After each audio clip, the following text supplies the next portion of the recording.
Fala, galerinha esperta do oitavo ano, tudo beleza?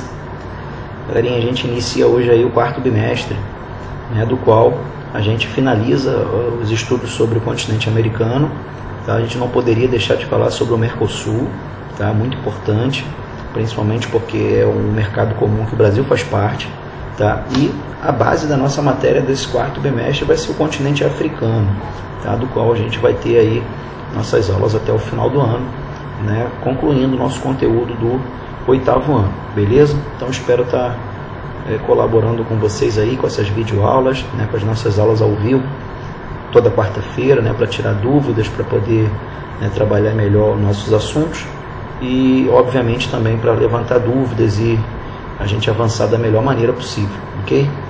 Então vamos lá, galera. Bom, aqui já nessa imagem ele coloca para a gente os países que fazem parte do Mercosul e aqueles países que foram convidados, né? São países associados ao bloco, na medida que o Mercosul tem origem por 4 países, né? Brasil, Argentina, Uruguai e Paraguai, né? E a gente tem alguns outros países associados, né? Que é o caso da Venezuela, o caso da Bolívia, do Chile, etc. Vamos lá. Bom, então o Mercosul é o mercado comum do Sul, um bloco econômico constituído para realizar a liberação de comércio de bens e serviços e livre circulação de pessoas e capitais entre os países associados. A União visa ampliações dos mercados nacionais e ao desenvolvimento econômico dos parceiros com justiça social. Galera, o Mercosul, ele obviamente não tem ainda a envergadura, né, de uma União Europeia, né, que seria aí o bloco mais completo, né, que se tem hoje. O projeto a longo prazo é esse, tá? Mas já gerou bastante pontos positivos, inclusive para o Brasil, que aumentou consideravelmente suas exportações, né, para os países aqui na América do Sul. A gente deve ressaltar, né, que não se trata, assim como o NAFTA, né, numa área de zero de impostos, né, mas uma tarifa que é igual para todos os países, né, uma tarifa de exportação comum, né, a TEC, que obviamente entre Brasil e Argentina, Argentina e Uruguai, Brasil e Uruguai é a mesma, tá? De modo que isso facilita as trocas entre os países membros, tá? O Mercosul vem avançando muito no que toca, né, a questões políticas, né, e outras questões além da questão econômica, né, de facilitar inclusive a entrada, o livre acesso de pessoas, fora essa questão da pandemia, obviamente, né, entre os países membros, tá? Do qual você consegue entrar no país sem necessidade, em outro país do Mercosul, sem necessidade, por exemplo, de você ter um passaporte, né? Basta você estar com a sua identidade, tá? Então, são essas e outras coisas que começam a permitir que esse mercado comum ganhe muita força. No entanto, há uma aproximação muito forte com a União Europeia, tá? Que a gente precisa destacar. No entanto, né, o Brasil, em especial, no que toca à questão ambiental, né, gera problemas para a consolidação dessa aproximação entre os dois blocos. Bom, vamos lá. Então, características aqui do mercado comum do Sul ou Mercosul. É uma união aduaneira entre os países da América do Sul. Foi estabelecida em 91 pelo Tratado de Assunção, né, a capital do Paraguai, entre o Brasil, Argentina, Uruguai e Paraguai, né, os 4 membros originais. Além destes 4 países, que são os estados parte, o bloco possui 6 estados associados: a Venezuela, a Bolívia, o Chile, o Peru, a Colômbia e o Equador, e tem o México como estado observador. A Venezuela depende da aprovação dos senados do Brasil e do Paraguai para tornar-se um estado parte. No momento, a Venezuela está afastada do Mercosul, né, devido a questões antidemocráticas, né, do governo do atual presidente venezuelano, né, o Maduro, e obviamente o Paraguai também teve um momento que foi afastado devido a questões antidemocráticas também no que toca a seu governo. Então, uma das características, né, de você continuar fazendo parte do Mercosul, né, é a democracia do ponto de vista político, ok? Então aqui a gente tem os estados partes, né, como nós vimos, e os estados associados, os anos ao qual eles aderiram ao Mercosul. aqui os 4 países originais do Mercosul. Bom, aqui ele fala um pouquinho dos objetivos e princípios do Mercosul, né, que foram estabelecidos no Tratado de Assunção em 1994, tá, que trata das questões principalmente das aduanas, né, de uma tarifa externa comum entre os países, de uma tarifa externa comum para exportação para outros países fora do bloco.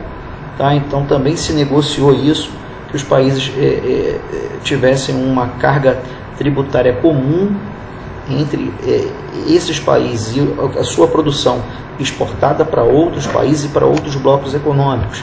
Tá? Então tem toda uma tendência aí de harmonizar as questões econômicas, tá, e políticas, modificando inclusive, né, a legislação desses países. Bom, aqui a organização do mercado comum, né? Você tem o CMC, que é o Conselho do Mercado Comum, órgão máximo formado pelos ministros das Relações Exteriores e da Economia, Brasil, Fazenda e do Desenvolvimento, Indústria e Comércio. Convoca reuniões semestrais com a presença dos presidentes da República dos Estados-partes para assinatura de acordos.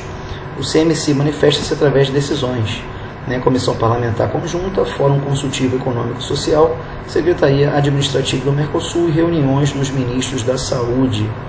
Né, então tem toda a questão aí de você ter um comprometimento conjunto, né, dos 4 países e daqueles associados, né, nas políticas econômicas, sanitárias, de meio ambiente, etc.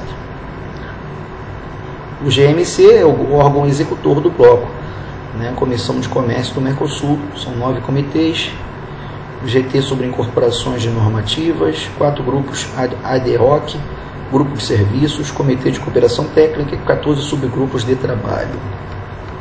Então aqui tem todo o organograma, aqui, a estrutura do Mercosul, ok? Então não é uma coisa amadora não, é bem profissional, tá? Com reuniões sempre marcadas de forma séria, tá? Para analisar as questões ao qual o bloco, né, e não um país só, o bloco como um todo se relaciona, né, no que toca ao comércio e as características aí do mercado global que vivemos hoje. Então aqui características a respeito da livre residência e circulação de pessoas. Então isso favorece aí a livre circulação de pessoas, o que acontece muito, é uma característica muito comum na União Europeia, né, o cidadão europeu, né, o passaporte de cidadão europeu. Então isso começa a se estabelecer aqui no Mercosul, o que a gente não vê no NAFTA, por exemplo. Você tem até uma aliança aduaneira entre Estados Unidos, México e Canadá, que a gente já comentou esse ano, que favorece ali imposto zero, inclusive, entre os países, mas não há livre circulação de pessoas. Tá? Então essa é uma vantagem, digamos assim, em relação ao NAFTA do Mercosul. Aqui a TEC, né, que eu acabei de falar, né? O Mercosul conta desde 1995 com uma tarifa externa comum que abrange todo o universo de produtos comercializados com terceiros países, né, países fora do bloco. Cerca de 9.000 itens tarifários integram hoje a nomenclatura comum do Mercosul, com tarifas de ad valorem que variam em geral de 0 a 20% de acordo com a categoria de produtos e a existência ou não de produtos de produção regional. Além disso, uma série de procedimentos aduaneiros administrativos que foram adotados com vistas a assegurar maior uniformização na aplicação da TEC. Aqui ele mostra para a gente um gráfico a respeito da participação econômica no bloco. Tá? O Brasil, obviamente, é um país que tem uma participação enorme, dá para ver nesse gráfico de pizza aí, em azul claro, tá? E a relação dele com outros países do próprio bloco, ok?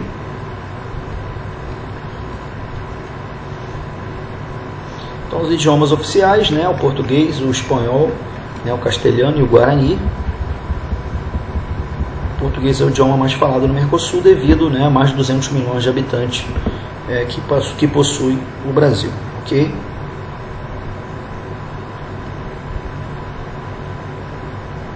Beleza. Acho que é isso, galera. Nossa aula durante a semana a gente vai falar sobre esse tema e tirar dúvidas e começar a avançar no quarto bimestre da melhor forma possível, ok? Grande abraço, galera. Até a próxima.